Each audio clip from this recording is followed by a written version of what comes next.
Hello guys, welcome back to my channel. Sushma Mallick চ্যানেলে সবাইকে স্বাগত। আশা করছি সবাই ভালো আছো, আমিও ভালো আছি। আর সবাইকে রাধে রাধে। তো দেখতেই পাচ্ছ আর দেখে বুঝতেই পারছো যে এটা আজকের কিসের ব্লগটা কিন্তু বেশি একটা বড় নেই, তাই বলবো স্কিপ না করেই তোমরা পুরো ব্লগটা কিন্তু দেখে নিও। তো সবাইকে শুভ সকাল।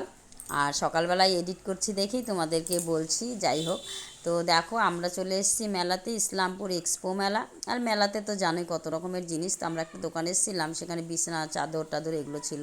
আর তারপরে দেখো এখানে মানে কি বলবো, সমস্ত রকমের দেবতার কিন্তু মূর্তি এইগুলো। আর ছোটো ছোটো ছোটো ছোটো মূর্তিগুলো দেখতে এত সুন্দর লাগছিল, কি বলবো, আমি ভিডিও না বানিয়েই পারলাম না, আমার মেয়েরা দেখছিল, খুব সুন্দর। তো তারপরে ঘুরছিলাম। আর এবার আমরা মেলায় ভাবলাম কি, শনি রবিবার গেলে পরে একটু ভিড় হয় প্রচণ্ড, তো এবার আমরা বুধবার দিন গিয়েছিলাম। কিন্তু বুধবার যাওয়াতেও এতটা ভিড় ভাবতেই পারিনি। আসলে মেলাটা তার দুদিন পরে শেষ হয়ে গেছে, আমরা জানতাম না যে শেষ হয়ে যাবে। তো যাই হোক, মেলায় ঘুরতে ঘুরতে কিসে উঠবো বুঝতে পারছি না। কারণ এই যে দেখছো নাগরদোলনা, আমার খুব ভয় লাগে। তো আমি আর আমার মেজো মেয়ে ও ড্রাগন যে আছে, ট্রেন বলে ড্রাগনের, সেই ড্রাগনে উঠে গেছি।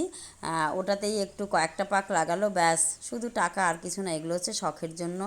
দেখতেই পাচ্ছ, উঠে একটু ভিডিও করেছি। আর আমরা একদম লাস্টের চেয়ারটাতে বসেছিলাম, যার জন্য মিডিলের কাউকে দেখানো। আর বাচ্চারা ঘুরছে, কত ভালো লাগছে। এইগুলো দেখে মিষ্টিকে একটু মিস করছিলাম, মিষ্টির সঙ্গে আসলে ওকে উঠাতে পারতাম।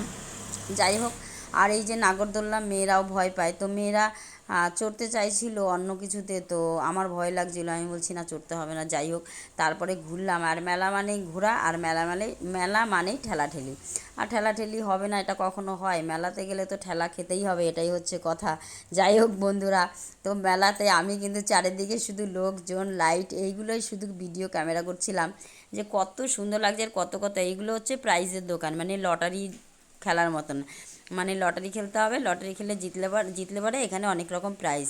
আর এই যে দেখো বাচ্চাদের জাম্পিং, আর এগুলো তো জানোই বন্দুক দিয়ে সব কি ইয়ে করে। যাই হোক, আমি এগুলোর নামও জানি না ভাই, কিন্তু হচ্ছে দেখলাম।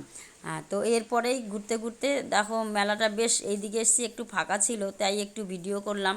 আর এই দেখো এই দোকানে চলে এসেছিলাম, এসে কিছু থালা প্লেট পছন্দ করলাম, একই রকম ডিজাইন একই রকম কালার। কপাল খারাপ, নিতে পারলাম না, কারণ কি বলো তো, দোকানদারের ফোনপে নেই। যাই হোক, আমি তো ক্যাশ টাকা অতগুলো নিয়ে যাইনি। এরপরে চলে এসেছি জিলেপির দোকানে। জিলেপিগুলো এত ভালো, দামটা একটু বেশি নিয়েছে। যাই হোক, 200 টাকা কিলো, কিন্তু জিলিপিগুলো না খেতে খুব ভালো ছিল। তা আমি বেশি না, হাফ কিলো নিয়ে এসেছি, কারণ আমরা মাত্র 4টে লোক, আর 2-1জন আশেপাশে আছে। যাই হোক, মেলা শেষ করে বাড়ি ফিরছি। আর গেটটা তোমাদেরকে একটু ভিডিওতে গেটটা দেখালাম, গেটটা এত সুন্দর করেছে, এরকম কিন্তু কোনোবার মেলার গেটগুলো করে না লাইট দিয়ে। তো যাই হোক, কেমন লাগলো, ভালো লাগলে লাইক শেয়ার কমেন্ট করো। Tata, bye bye.